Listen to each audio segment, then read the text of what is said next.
Hola, ¿cómo estás? Muy bien. Very good.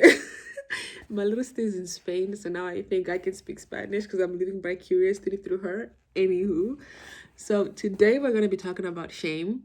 And I feel like shame is something that's just universally experienced. And I genuinely think I should be winning awards when it comes to shame champion, because the way I used to walk around and may still do walk around with shame when it comes to certain things, it's like, why? Shame is such a fucking crippling thing, and I do not think anyone benefits from shame at all unless it's the people around you who have no problem in, like, feeding that little shame little loophole. Those are the ones that are benefiting, not you. So today we're going to talk about shame and what's actually going on when you're experiencing shame. All right, and this is obviously from mind and a little research but mostly from live experience, let's be honest. So shame, one thing with shame is that it's identity, not behavior. It's like you identify yourself with the shame that you're having. Example, when it's guilt, it is behave when it's guilt as in behavior, you look at it and you say, I did something bad, right? That's guilt. It's an action that happened, and then you look at it, and then the action that you did, it's bad. But when it comes to shame, it's so internalized. Like, it's you're fighting yourself. It's I am bad. This, and because I did this makes me a terrible person. It's so aggressive and it's so loud, but it is just inflicting pain on you and you alone, and it's not fun. It's not a fun fucking experience, especially when it is experienced in a social, because I wrote down, especially social pain. That's the one that hurts the most, because when it's social pain, it activates a part of your brain where it sees everything as a fucking threat. A conversation can be a threat. Something somebody says in a specific way can be a threat. You and the way that you're speaking or the way that you're doing things can be viewed as a threat. So you're a threat to yourself. And then it just becomes a whole little nasty loophole of just self-deprecation. And again, it benefits nobody but the people around you. People around you. That's the people that benefit from it. Because you're at war with yourself, that you're so blind, you do not even realize what the fuck is going on around you. So for that, I say tackle shame, beat shame up, call shame a little, because what does shame have to do with you living your goddamn life? And then also, whatever the hell is going on in your head, that's not you. It's not you. Because look at how you walk around and how you talk to and how you treat people around you. Is it the same way you talk to yourself? If the answer is no, the voice in your head is not you. That is just a collective of just bullshit and tomfoolery that has been going on around you. And for some reason, I always say, because you're so precious and you're so rare, you internalize it within yourself, and it all becomes I, instead of just being like, reflective. What's actually going on? Instead of just always soaking things up like a sponge, be like a fork. You can fill the water, you can, but the water doesn't stick with you, you don't hold it, you don't internalize it. Anywho, shame is often, from things that I've noticed, shame can often be contributed to people who have like trauma. I can give this an example with myself. I have experienced shame. I can easily say one with how my appearance.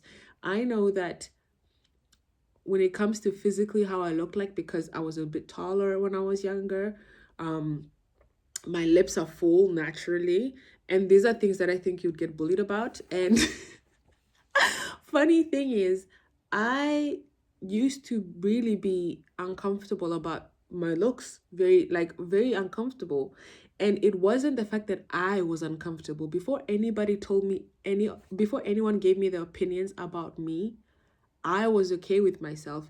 It wasn't until I heard opinions and I decided to internalize them that I became so unhappy with the way that I looked, I mean, that's different now, thank God, because half the people that bullied me got lip fillers and it's kind of funny to look at. But same thing with like physicality. I struggled a lot with bulimia, you know, and it was internalized because before anybody ever told me anything about the way I looked physically, I was fine. I genuinely liked myself, but it wasn't until someone who was very close to me, someone who I actually trusted and valued their opinion. When they said something about my appearance, I internalized it instead of still thinking this is still a person outside of me viewing me and telling me their opinions of me, not my opinion of myself.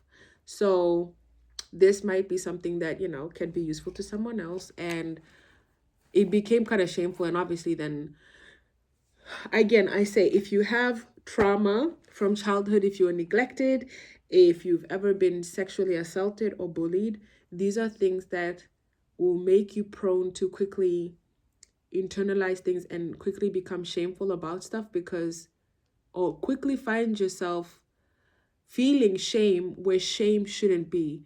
Because if you ever have been exposed to anything that publicly or society might shame you for, you're gonna shame yourself 10 times worse. Because for some reason we like pick up on all opinions and then we think this is the same opinion they might have when it comes to me, but that's not. And even if that's the opinion that they might have when it comes to you, you should always have your own opinion, and your own opinion should be the one that stands and holds the biggest ground when it comes to you, because it is your life. I always say this, it is your life. There's nothing you should be walking around being shameful about. What you should have is understanding. Understanding cancels out shame, and then acceptance in the long run will kill shame, because nothing is shameful when you accept it. You accept it, not public accepts it or anyone else outside of you, but you accept it. And, you know, move accordingly. Yeah, I think. And then what else did I write down? Shame grows where unconditional acceptance is absent. And that's a big one because, yes, shame will always grow where unconditional acceptance is absent. So, see, if you have no unconditional love for yourself, if your love to you and how you treat yourself is conditional, there will always be a room for shame to, you know, creep its way in. If the way you talk to yourself, it's like, you know how everyone always talks about love, like unconditional love, and when it comes to partners and whatnot, that unconditional love should be given to yourself first and foremost. Unconditional understanding and acceptance. Like, you are you, you know your story, you know how you have existed and everything that you have gone through, to the opinion that you have, to the person that you have become, to like anything that has to do with you. You're the only one who knows the story of you. What is there to be shameful about? Because with every action, I often say, every action you have taken, every action, every thought process that you have done, that was the best decision you took in that moment.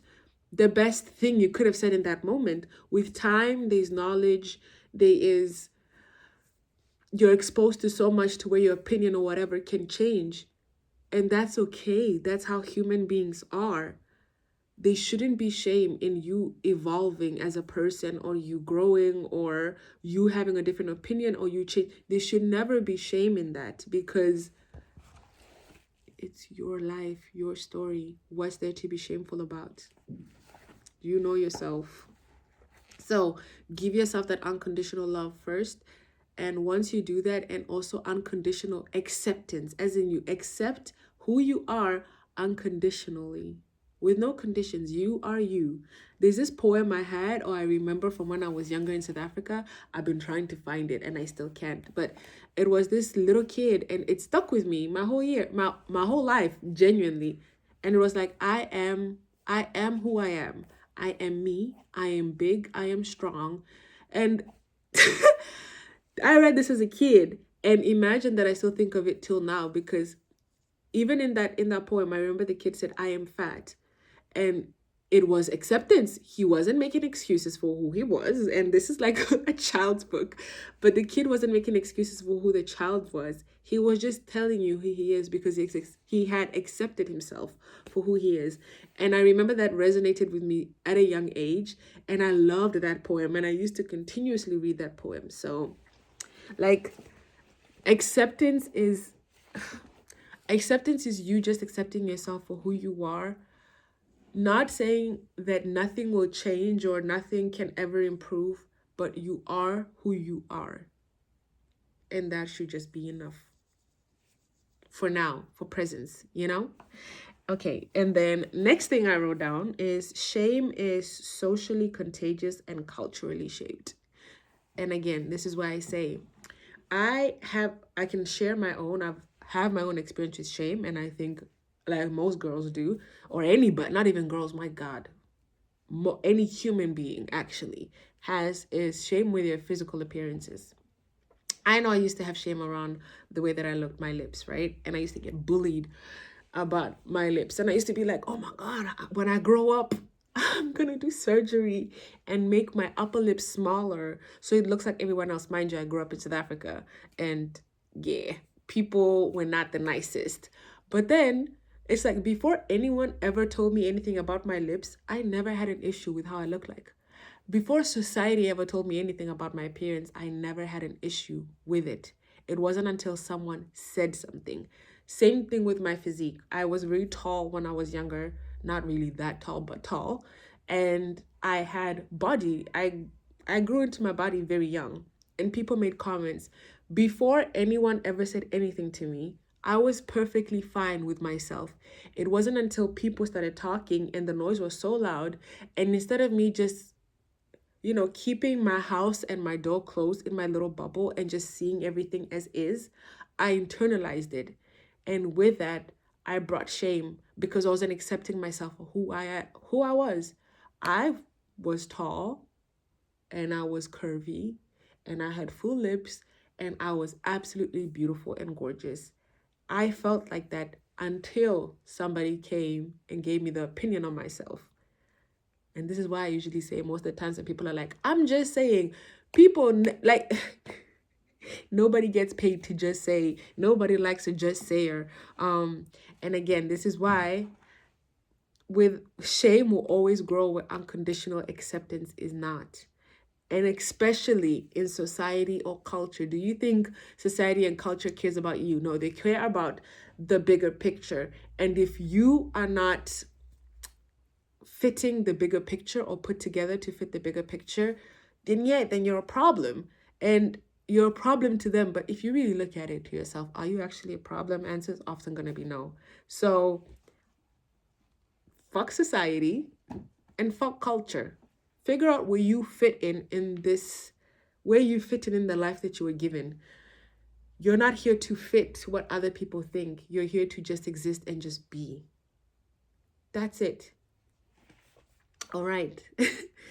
Next thing I wrote was,